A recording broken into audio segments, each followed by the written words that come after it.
AP elections వస్తున్నాయి కదా, ఎట్లున్నది వాతావరణం ఏపీలో? ఏపీలో వాతావరణం అంతా చాలా హాట్గా ఉంది. టీడీపీ, జనసేన, బీజేపీ కంపల్సరీగా ఈసారి వస్తాయి. ఓకే, ఎన్ని సీట్లు గెలుస్తారు? కంపల్సరీగా 100 పైనే వస్తాయి. 100 పైన. అంటే వైసీపీ వాళ్ళు మేము ప్రజలకు సంక్షేమ పథకాలు చేసినాం, అభివృద్ధి చేసినాం, ఈసారి మేమే గెలుస్తాము 175 అంటున్నారు. సంక్షేమ పథకాలు చేశారు, కాదనట్లేదు. ఏ గవర్నమెంట్ వచ్చినా సరే సంక్షేమ పథకాలు చేయాల్సిందే. ఓకే, ఈ గవర్నమెంట్ చేసే సంక్షేమ పథకాలు వచ్చే గవర్నమెంట్ అన్నా సరే కంపల్సరీగా కొనసాగిస్తాయి. ఓకే సరే, దాంతోపాటు అభివృద్ధి ఉండాలి కదా. అభివృద్ధి అనేది అసలు జరగలేదు కదా.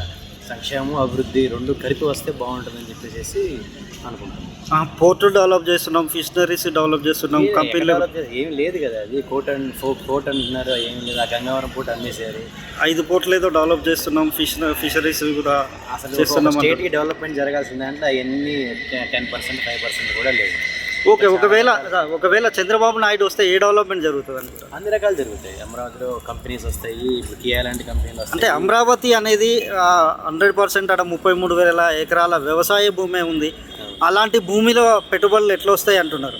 భూములు ఎందుకు రావండి? ఇప్పుడు ఆల్రెడీ ఆవిడ అనౌన్స్ చేసిన తర్వాత, అంతకుముందు అనౌన్స్ చేసిన తర్వాత యూనివర్సిటీ వచ్చింది, SRM యూనివర్సిటీ వచ్చింది, ఎయిమ్స్ హాస్పిటల్ వచ్చింది, వేరే అసెంబ్లీ కట్టారు, వేరే కూడా చాలా వచ్చింది.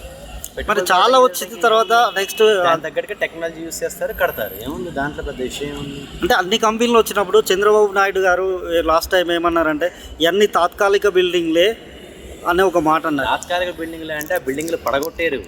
అక్కడ అసెంబ్లీ జరుగుతుంది. ఆ తర్వాత మంచి బిల్డింగ్ అసెంబ్లీ వేస్తారు, ఇది వేరే దానికి ఉపయోగిస్తారు. అంతేగాని తాత్కాలిక బిల్డింగ్ అనగానే ఇవన్నీ వాళ్ళు రాంగ్ పగలగొట్టేస్తాము, నెక్స్ట్ వేరే దానికి ఉపయోగించుకుంటారు. తాత్కాలిక మీనింగ్ అది.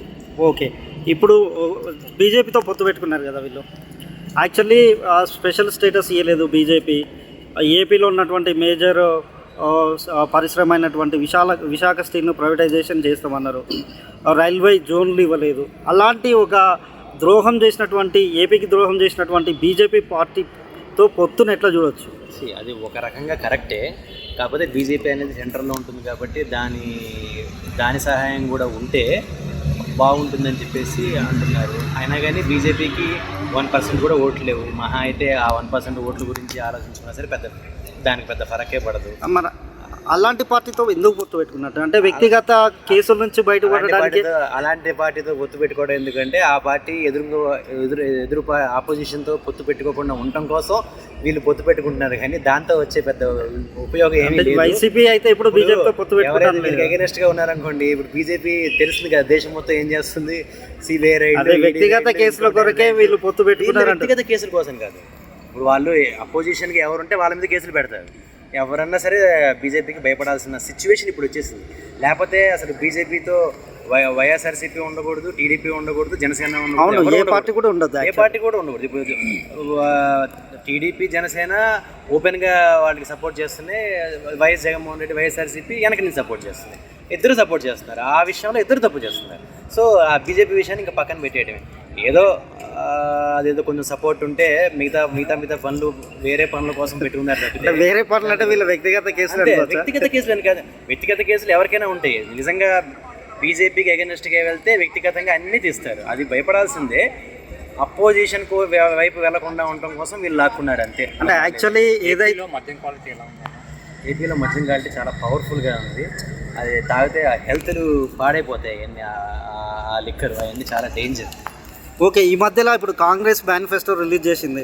మేము పవర్లోకి వస్తే ఖచ్చితంగా స్పెషల్ స్టేటస్ ఇస్తామంటుంది. ఆ యొక్క ఇంపాక్ట్ హామీ ఏమైనా కాంగ్రెస్ వైపు ఏమైనా చూస్తారా జనాలు? ఈసారి అయితే పెద్దగా ఏమి ఉండదు.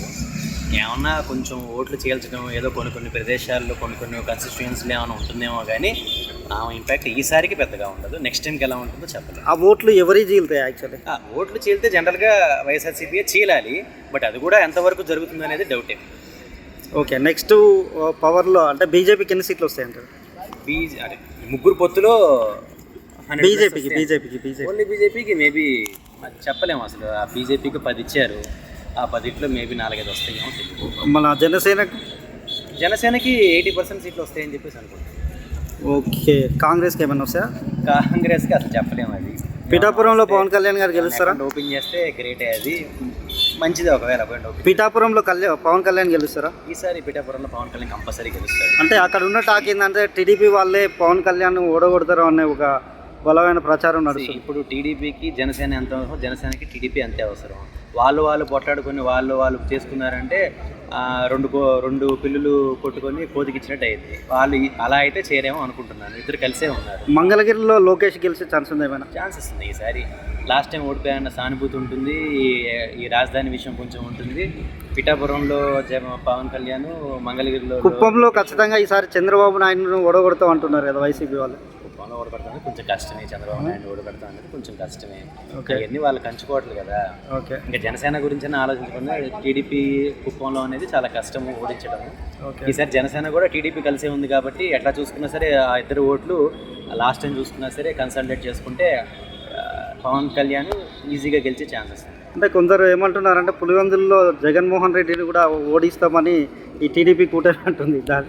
జరిగే పని. కుప్పంలో వాళ్ళని ఓడిస్తాం, పులివెందులో వీళ్ళని ఓడిస్తామని. అవి పులివెందులో వాడిని ఓడించలేం, కుప్పంలో వీళ్ళని ఓడించలేం. పులివెందులో వాడు స్ట్రాంగే, ఇక్కడ వీడు స్ట్రాంగే అంతే. Okay, thank you.